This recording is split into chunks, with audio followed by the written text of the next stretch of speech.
Bonjour, j'espère que vous allez bien, bienvenue dans cette nouvelle vidéo. Donc dans cette vidéo on verra comment est-ce que vous pouvez vous organiser pour les cours. Donc je vais vous expliquer comment moi je m'organise pour avoir des bonnes notes, pour avoir 19 de moyenne en terminale. Donc la vidéo sera divisée en 4 parties. Donc la première partie ce sera en cours, comment est-ce que vous pouvez agir pour avoir des bonnes notes. La deuxième partie sera vraiment plus axée sur les exercices.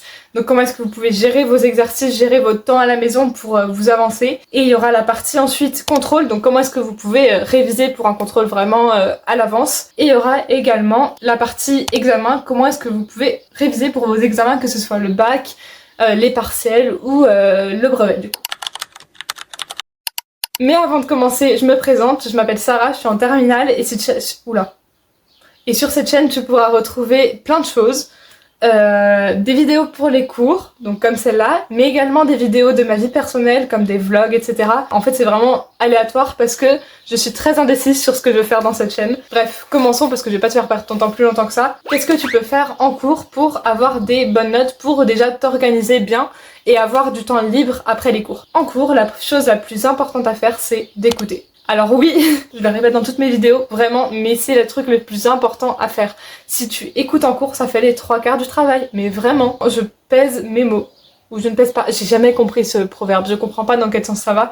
Dites-moi si vous savez dans quel sens ça va parce que je ne sais pas. Mais bon, en gros, c'est important. Donc voilà, c'est vraiment très important d'écouter en cours parce que toi, ça va te permettre déjà de commencer à apprendre. Parce que si tu écoutes en cours, si tu essaies de comprendre en cours, ton cerveau commence déjà à mémoriser les choses. Donc c'est vraiment très important pour que tu aies plus de temps libre chez toi. Et puis dans tous les cas, tu es en cours, donc autant rentabiliser ce temps où tu es en cours pour pouvoir faire ce que tu as à faire. Enfin genre, rentabilise le temps où tu es en cours pour apprendre. C'est vraiment bateau comme conseil, mais c'est vraiment quelque chose d'important et que personne ne fait.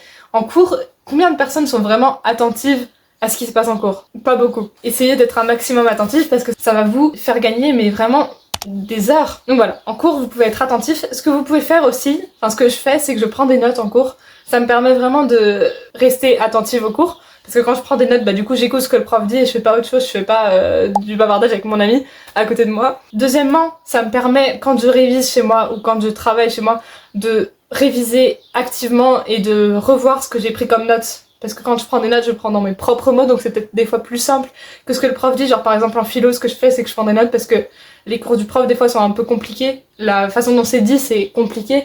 Donc moi je prends en note dans mes propres mots et du coup je comprends mieux. Donc voilà, vous pouvez faire ça, vous pouvez prendre des notes en cours, ça peut aider. Voilà, ça c'est deux choses que je fais en cours qui sont simples, mais ça me permet déjà un peu d'avoir des bonnes notes et de m'organiser mieux plus tard. Ensuite, ce que je fais, c'est quand les profs me donnent des exercices, je les fais le soir même, si je peux. Ou en tout cas le plus vite possible. C'est-à-dire que quand j'ai l'exercice, je le fais direct, si je peux. Parce que, au moins c'est fait. Par exemple, imaginons, j'ai un cours de physique, elle me donne un exercice et puis après j'ai une pause d'1 heure. Et au lieu d'aller, me promener dans la rue, je vais faire l'exercice parce que du coup ça va me permettre de m'avancer vraiment dans mon travail et de moins être stressée du coup. Et de moins être sur le rush en me demandant j'ai un exercice pour demain mais j'ai pas le temps ce soir. Donc vraiment, faites-le le plus vite possible, faites vos exercices le plus vite possible. Et si vous y arrivez pas, faites-le avec vos amis. Genre vous dites à vos amis, viens, là on fait l'exercice, on le fait ensemble et puis voilà. Ça fait un moment fun entre guillemets, dans tous les cas c'est plus fun de travailler à deux que de travailler tout seul. Et voilà, ça permet de passer du temps avec vos amis mais d'en même temps travailler. Sauf quand les profs évidemment des fois sont un peu bêtes et vous les donnent du jour pour le lendemain. Là il n'y a pas de solution, mais ça c'est vraiment juste les profs qui... Comment est-ce que vous pouvez réviser pour vos contrôles? Comment est-ce que vous pouvez organiser vos révisions? Donc ce que je fais personnellement, c'est que du coup je tiens encore mon weekly planner et j'en ai un aussi qui est monthly planner où je note du coup tous mes contrôles du mois et tous mes contrôles de la semaine. Et donc comme ça me permet de voir déjà d'avoir un aperçu global de ma semaine et de mon mois. Et ce que j'essaie de faire, c'est que j'essaie de réviser au moins 2 jours à l'avance, si c'est possible. Sinon je révise quand je peux, mais le mieux c'est de réviser 2 jours à l'avance, voire plus tôt, pour pouvoir vraiment avoir le temps de bien s'imprégner des trucs. Ce que je vous conseille de faire du coup, c'est de réviser 1 heure par jour, 2 jours avant le contrôle. Comme ça vous aurez révisé au moins 2 heures et donc c'est cool. Si c'est un petit contrôle, forcément vous allez pas faire ça, mais genre si c'est un gros contrôle de connaissances, vous pouvez faire ça et ça aide vraiment. Pour les contrôles aussi, ce que j'essaie de faire, c'est de vraiment rentabiliser le temps que je passe au lycée. C'est-à-dire que si je suis au lycée, je suis au lycée dans tous les cas. C'est-à-dire que genre dans mes heures de trou, bah au lieu d'aller me promener en ville, je vais rentabiliser le temps que je passe au lycée, le temps où je suis obligée théoriquement d'être en ville, et donc je travaille pendant mes heures de trou. Genre j'ai une heure de trou par exemple le mardi de 10 à 11, et genre j'ai rien à faire, donc c'est une heure de trou que je rentabilise, où je fais mes exercices, où je révise pour mes contrôles. Et ce qui est vachement cool, c'est que du coup, bah vous pouvez vraiment travailler avec vos amis. Donc si vous n'avez pas compris quelque chose, vous pouvez demander à vos amis. Et à côté, bah, c'est aussi le fait que du coup, si les autres n'ont pas compris, vous pourrez l'expliquer et vous, ça va vous permettre de réviser votre cours. Ce que je fais en physique, en philo par exemple, j'explique les cours à certaines de mes amies et donc moi, ça me permet vraiment de activement me souvenir du cours. Et elles, bah du coup ça les aide. Du coup c'est tout bénef parce que vraiment vous allez pouvoir vous entraider. Donc voilà, ça c'est un conseil que je vous donne vraiment pour vous organiser. Déjà ça vous permet de gagner du temps chez vous. Donc chez vous, vous aurez plus de temps pour faire des choses que vous aimez vraiment outre les cours. Donc ça c'était pour les contrôles. Après j'ai fait une vidéo sur comment réviser pour un contrôle, donc comment avoir 20, ça doit être là, ça doit s'afficher là. Donc si ça vous intéresse, une vidéo plus axée sur les contrôles, c'est ici. Parce que je vais pas plus détailler ici parce que c'est pas vraiment l'objectif. L'objectif c'est vraiment de s'organiser bien dans cette vidéo. Donc voilà. Pour le bac. Brevet, partiel, je sais pas. Je sais pas ce que vous passez en ce moment, mais comment est-ce que vous pouvez vous organiser pour pas arriver le jour d'avant et être là en mode j'ai rien fait. Ce que je vous conseille de faire, c'est à chaque fois que vous finissez un chapitre dans les matières où vous serez interrogé. Genre par exemple, moi j'ai des SP SVT et physique, et donc je sais que je vais être interrogée dans ces matières. Du coup, à la fin de chaque chapitre, je fais une fiche de révision pour ce chapitre.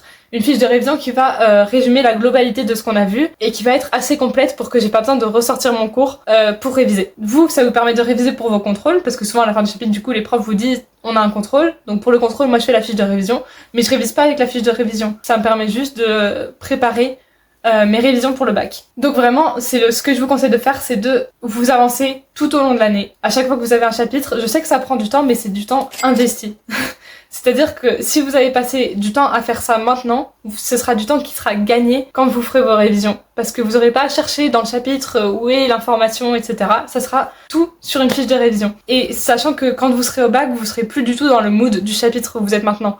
Genre là, je pense que vous vous souvenez pas des chapitres que vous avez fait au début de l'année. Ou alors vous êtes surdoué, mais moi je me souviens pas du tout de ce que j'ai fait au début de l'année en physique. Et c'est pour ça que ça serait vraiment très très compliqué au bac de tout devoir chercher, de tout devoir me souvenir, alors que là j'ai vraiment tout expliqué bien dans une fiche de révision, et comme ça, quand je serai dans mes révisions du bac, je saurai que c'est tout là, donc j'apprends tout ça, et puis après je sais pour le bac.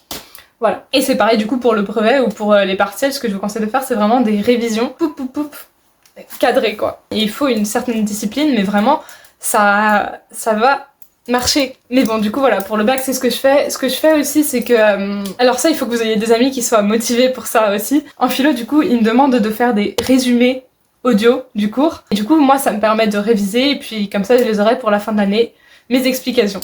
Donc voilà, ça, c'est aussi autre chose que vous pouvez faire. Mais ça, il faut que vous soyez motivés.